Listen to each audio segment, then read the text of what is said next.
10টা secrets behind the failure, আমরা তথাকথিত ফেইলিউর জিনিসটা আসলে আমি বিশ্বাসী না এই তত্ত্বে। কারণ হচ্ছে at my dictionary there is no word failure. আমরা যাকে ফেইলিউর বলি এটা আসলে লাইফের একটা এক্সপেরিয়েন্স।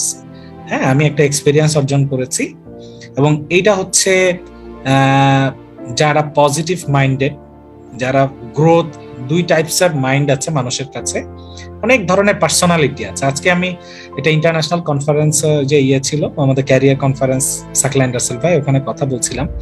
সবার আগে নিজের প্যাটার্নটা বোঝা জরুরি, আসলে আমি কোন প্যাটার্নের মানুষ, এর মধ্যে যে আমি কি গ্রোয়িং মাইন্ড নাকি আমি স্ট্যাটিক মাইন্ড। এইটা যারা গ্রোথ মাইন্ডেড, যাদের মন ডেভেলপিং, তারা কিন্তু সবসময় এই যে তথাকথিত ফেইলিউর এটাকে সে একটা চ্যালেঞ্জ হিসাবে নেবে, একটা লার্নিং হিসাবে নেবে, নেক্সট টাইমের অপরচুনিটি হিসাবে নেবে। And every time there are two types, একটা হচ্ছে whether success or experience, whether success or experience. তো সুতরাং আমার কাছে মনে হয় যে ফেইলিউর বলে আমি নিজে, কোনো ডাক্তার কখনো আসলে ফেইলিউর হতে পারে না, আমার কাছে এটা বিশ্বাস লাগে না, আমি এটা বিশ্বাস করি না। এবং আমার লাইফে এরকম অনেক অনেক ঘটনা আছে। ওই বিকালবেলা যখন বিসিপিএস এর রেজাল্টটা দিত, মানে দোয়া কালাম দুরুদ পড়ে তারপরে হচ্ছে রেজাল্টটা খুলতাম, আল্লাহ মনে হয় কিছু একটা দেখে ফেলবো পজিটিভ। হ্যাঁ, এরকম ঘটনা হয়েছে একদম শুরুর দিকে, যখন কিছুই বুঝতাম না, আসলে না বুঝে বুঝে গদবাঁধা পড়া পড়তাম। যেই কারণে আজকে জেনেসিসের জন্ম হয়েছে, যে সাফারিংসটা আমরা করেছি, সেই সাফারিংসটা যেন আমার কোনো ভাই বোন না করে, এই কনসেপ্ট থেকে কিন্তু আজকে জেনেসিসের জন্ম। তো সেই দিক থেকে আমি তোমাদেরকে কয়েকটা সিক্রেট বলবো, আমি যেহেতু সময় নিয়েছি, 8 মিনিটের মধ্যে অলরেডি 2 মিনিট চলে গিয়েছে। এক নাম্বার হচ্ছে, মানে আমরা পরীক্ষা হোঁচট খাই কেন, জাস্ট কয়েকটা জিনিস একটু নিজেকে খুঁজে বের করতে হবে যে গ্যাপটা কোথায় হচ্ছে। হ্যাঁ, এটা আমার কাছে সিক্রেট, এবং এই সিক্রেট গুলো আমি আমার লাইফ এক্সপিরিয়েন্স থেকে, এবং এই 10 বছরে জেনেসিস, আগামী 12ই ডিসেম্বর জেনেসিসের 10ম বছর পূর্তি হতে চলছে, 10 বছর শেষ হবে। এটা বিশাল একটা প্রতিষ্ঠানের জন্য অনেক বড় পাওয়া, এবং একটা কমিউনিটিতে সবার ভালোবাসা নিয়ে একটা প্রতিষ্ঠান সার্ভ করাটা, এটা আমাদের জন্য অনেক অনেক বড় পাওয়া আমি মনে করি। তো সেই জায়গা থেকে আমি তোমাদেরকে কথাটা বলছি। এক নাম্বার হচ্ছে যে, প্রথম হয় যে বিষয় আমার আইডিয়া, প্র্যাকটিস এবং ওরিয়েন্টেশনটা, মানে বিশেষ করে অনলাইন যারা করছে তারা আসলে এক্সাম হলে বসে যে ওরিয়েন্টেশনটা, এটা কিন্তু অনেকে গ্যাপ হয়, এটা একটা হতে পারে। দ্বিতীয় হচ্ছে যে আমি প্র্যাকটিস করি না, আমি পড়েছি প্রচুর কিন্তু আমি প্র্যাকটিস করি নাই, এটাও কিন্তু ওই বৃত্ত ভরাট করার যে এক্সপিরিয়েন্স, 4B বদলে যে 2B দিয়ে করতে হবে, এই জিনিসটা জানা, এবং সেটা এই যে কিছু কিছু জিনিস আছে এগুলো কিন্তু আমাদেরকে, এবং আমি পড়েছি একভাবে নিজের মতো, অনলাইনে তো খুব পাহারাদার নাই, গত 2 বছর তো সবাই আসলে বেসিক্যালি অনলাইনেই পড়াশোনা করেছে, এটা একটা প্রবলেম। দ্বিতীয় যেটা হলো কোশ্চেন প্যাটার্নটা চেঞ্জিং, এবং যতক্ষণ না পর্যন্ত আমি ক্লাসে বলি যে আমি কি, কেন কেন কেন ওয়াই, এটা কেন হচ্ছে, মেকানিজম কিরকম, এই জিনিসটা এভাবে হবে, এই বিষয়গুলো যতক্ষণ না পর্যন্ত আমার মনে আত্মস্থ হবে, বিলিভ মি, আমাকে আর একটু সময় নিতেই হবে। সুতরাং আমি যখন পড়বো, আমি ওই বিষয়ের কনসেপ্টটা যাতে আমার ক্লিয়ার থাকে। 3 নাম্বার যেটা হচ্ছে, কারো কারো মনে এটা একটা ফলস কনফিডেন্স তৈরি করে যে মনে হয় প্রিভিয়াস কোশ্চেন, এখন লটস অফ কোশ্চেন ব্যাংক আর দেয়ার, কিন্তু জেনেসিস কিন্তু সবসময় এই কথাটা জোর গলায় পড়ে যে পুরাতন প্রশ্ন সলভ করলে, গাইড সলভ করলে আপনি চান্স পেয়ে যাবেন। এটা একটা ফলস কনফিডেন্স তৈরি করে যে মানে আমি যদি ওইটা না বুঝে সব কোশ্চেন গুলো মুখস্থ করে যাই, আপনাকে ধরেই নিতে হবে যে পুরাতন প্রশ্ন হুবহু রিপিট হবে না। সুতরাং প্রিভিয়াস কোশ্চেন যতই আপনি একদম মুখস্থ করে ফেলেন না বুঝে, এটা কিন্তু একটা ফলস কনফিডেন্স। এটা কি বিপদের কারণ হলো? 4 নাম্বার যেটা হচ্ছে, lack of ideas about self capacity. অনেকের ওভার কনফিডেন্স কাজ করে, মনে হয় যে পরীক্ষার 1-2 মাস আগে পড়লেই হয়ে যাবে, কিন্তু আপনার যে প্রতিযোগী, মানে সে কিন্তু জাস্ট গুছিয়ে পড়ছে রেসিডেন্সিতে। হ্যাঁ, তো আপনি হয়তো গোছাতে পারেন নাই। এটা আমি বলি যে যে কোনো মুহূর্তে পড়ে টোরে পরীক্ষা দিলে 140 পাওয়া যাবে, আর ওই সাবজেক্টটাতে হয়তো বা রেসিডেন্সিতে চান্স পেতে আমাকে 150 বা 54 পেতে হতো, অথবা এফসিপিএস এ আমাকে স্কোর করতে হলে আমাকে সব কয়টা 3 পেপারে একদম ব্যাটিং, বোলিং, ফিল্ডিং 3টাতে যদি ভালো করতে পারি, তাহলেই কিন্তু আমার এফসিপিএস হচ্ছে। কোনো একটা জায়গায় যদি পচা শামুকে পা কেটে যায় তাহলে কিন্তু আপনি কিন্তু ধরাশায়ী হয়ে গেলেন। সো আমাকে যেহেতু 3 দিনই পারফর্ম করতে হচ্ছে, দ্যাটস ওয়াই আমাকে বুঝে নিতে হবে যে আমার উইক পয়েন্টটা কোনটা। সো কিছু জায়গায় খুব ভালো স্কোর করছি, কিছু জায়গায় আমি পড়ে যাচ্ছি, এটা কিন্তু আপনার একটা ওভার কনফিডেন্স ক্রিয়েট করছে বা ফলস কনফিডেন্স তৈরি করছে। সো এটা আপনার ডায়াগনোসিস নিয়ে আসে, আপনার প্রবলেম আপনাকে ডায়াগনোস করতে হবে।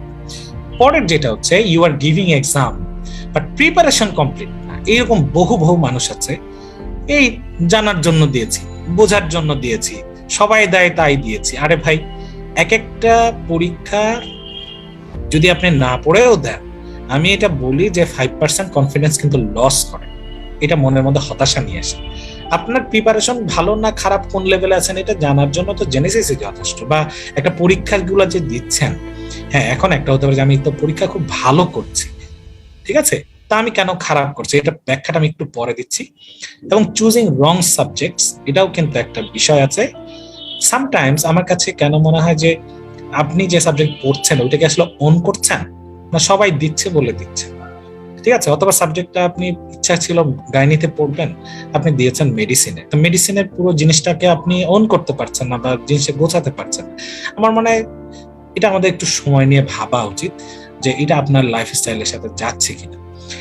একটা জিনিস খুবই কমন, সেটা হচ্ছে যে অনেকেরই আছে personal life, family life is not harmonious. এটা কিন্তু এই যে গোছানোর যে বিষয়টা, হ্যাঁ, মনস্তাত্ত্বিক দ্বন্দ্ব, এবং আমাদের যারা প্রফেশনাল আমরা কাপল, আমাদের মধ্যে কিন্তু এই জিনিসটা অনেক বেশি।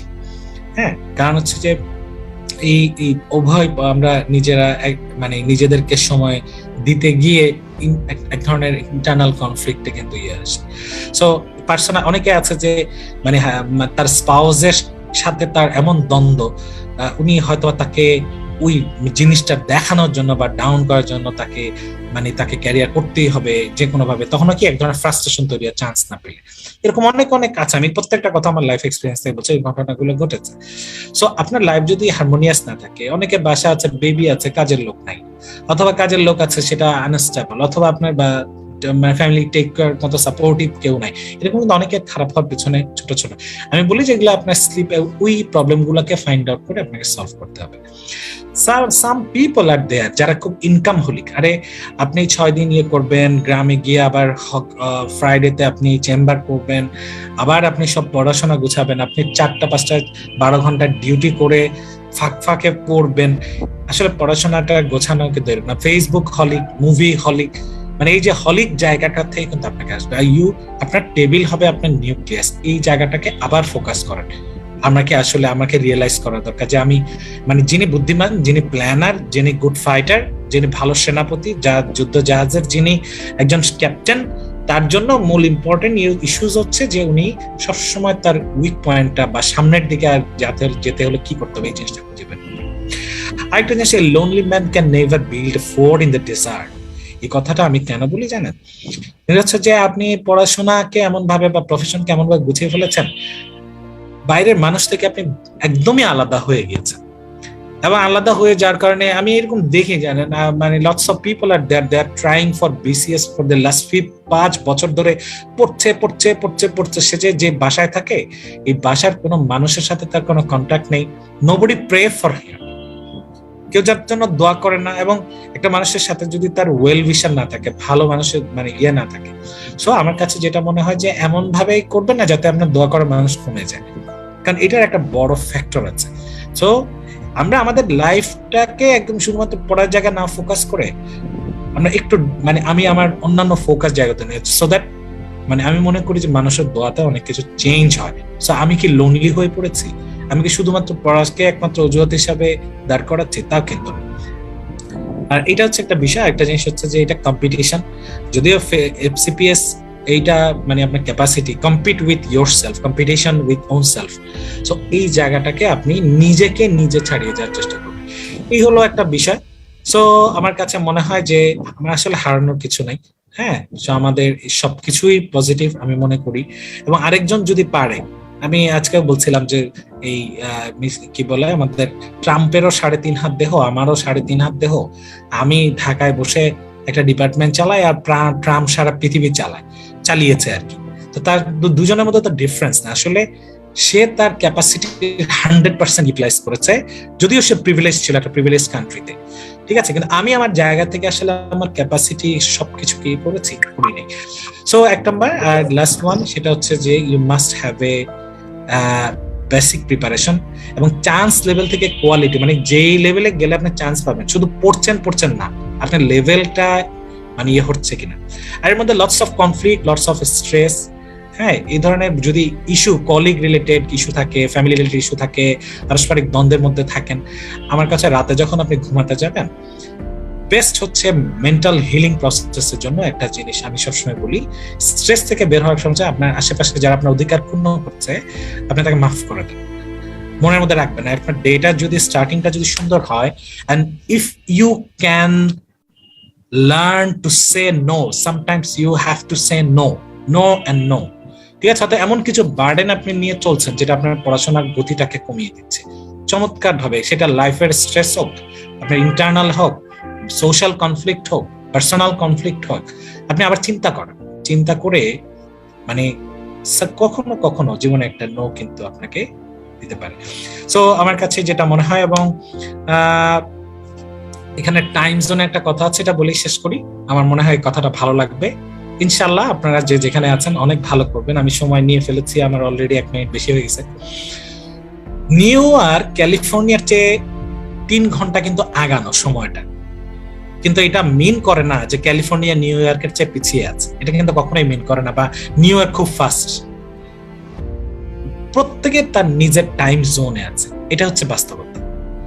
ধরেন কেউ একজন সিঙ্গেল, আরেকজন ম্যারিড হলো, হ্যাঁ, মানে সিঙ্গেল লোকটা সে ম্যারিড হলো এবং তার 10 বছর পরে একটা বাচ্চা হলো, আর কেউ 10 বছর পরে বিয়ে করলো, যে সময় হওয়ার কথা ছিল, তার 1 বছরের মধ্যে বাচ্চা হয়ে গেল। তাহলে কে আগে কে পরে, এটা কিন্তু আপনি বলতে পারবেন। দুইজনই তার নিজের টাইম জোনে আছে। কেউ 22 বছরে গ্রাজুয়েট করলো এবং একটা চাকরি পেতে তাকে 5 বছর অপেক্ষা করতে হবে, আবার একজন 27 বছরে গ্রাজুয়েশন করার সাথে সাথে একটা চমৎকার চাকরি হয়ে গেল। এখন বলেন যে কে আগে আছে কে পরে আছে? উভয়ই কিন্তু তার টাইম জোনে আছে। একজন সিইও হলো 25 বছর, 50 বছরে উনি মারা গেলেন, আর একজন 50 বছর একটা কোম্পানির সিইও হওয়ার পরে উনি 90 বছর জীবিত থাকলেন। বলেন কে আগে কে পেছনে? তাহলে কেউ কিন্তু আগে নন, কেউ পিছনে নন, দুইজনই তার দুইজনের টাইম জোনে আছে। সুতরাং আমরা প্রত্যেকে আমাদের টাইম জোনে আছি। মনে হতে পারে যে আপনার কলিগ বা ফ্রেন্ডস অথবা ইয়াঙ্গার যারা ছোট ভাই বোন আপনার চেয়ে এগিয়ে যাচ্ছে, আসলে এগিয়ে যাচ্ছে না। আমরা প্রত্যেকেই আমাদের টাইম জোনে আছে, কেউ আগেও না কেউ পরেও না। সুতরাং আপনার লেটও হয় নাই, আপনার খুব আর্লি আছেন, বিষয়টা এরকম না।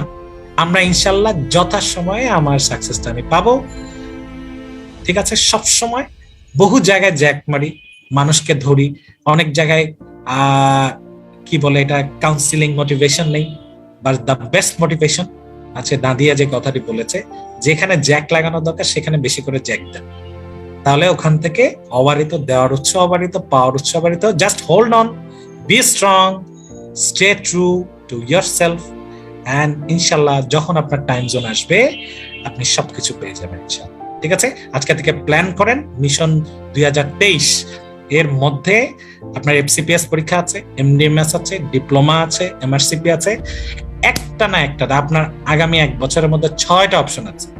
নিজে চয়েস করে নেন আপনার জন্য কোনটা অ্যাপ্রোপ্রিয়েট।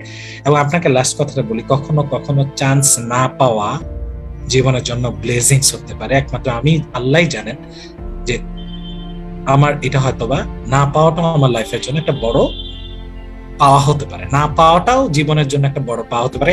সময় সে কথাটি বলবে। সবার জন্য অনেক অনেক দোয়া।